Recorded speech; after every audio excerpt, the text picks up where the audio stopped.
औज़ुबिल्लाहिमिनश्शैतानिर्रजीम, बिस्मिल्लाहिर्रहमानिर्रहीम। ये fried onion मैं समोसे का मिक्स बनाने लगी हूँ। तो ना ये डाल दिए हमने इसके अंदर चिकन को मैंने रोस्ट करके, तो उसको बोन से ना जैसे चिकन टिक्का मसाला लगा के तो चिकन को रोस्ट कर लिया, फिर बाद में उसके बोन्स निकाल लिए। तो ऐसे हमने चिकन कर ली।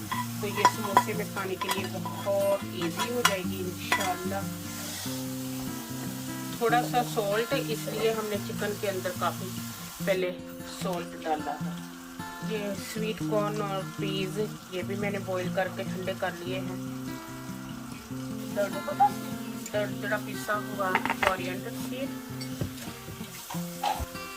और अभी मैं डालने लगी हूँ थोड़ा सा चाट मसाला घर का बना हुआ, ताकि समोसे ज़रा चटपटे से बने।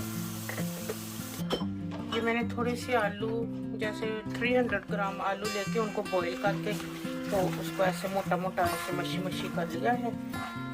तो ये सारे के सारे इंग्रेडिएंट्स जो मैंने इसमें डाले हैं ये जाने लगी अभी इसमें, और बन जाएगा अभी समोसे का मिक्स।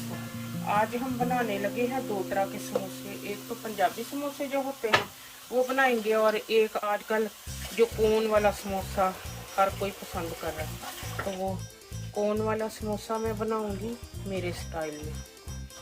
इसको अच्छी तरह से मिक्स कर लें सर। ये डो है जो समोसे का मिक्स करते हैं, बिल्कुल ये वैसे ही है। तो मैंने इसलिए इसका मिक्स दिखाया नहीं, इसलिए ऑलरेडी मैंने अपने YouTube चैनल में बहुत दफ़ा समोसे के डो का ना मैं रेसिपी दी है। तो इसलिए मैंने सोचा आज मैं रेसिपी नहीं देती, वैसे डो मिक्स कर लेती हूँ। ये देखिए मैंने इजी करने के लिए ना इतना इनको करके फ्लैटर, तो ना ये 4 मैंने बना लिए हैं।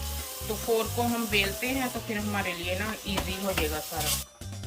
ये मैंने शेप बना के उसको सेक के, तो ऐसे देखिए मैं शेप बना रही हूँ।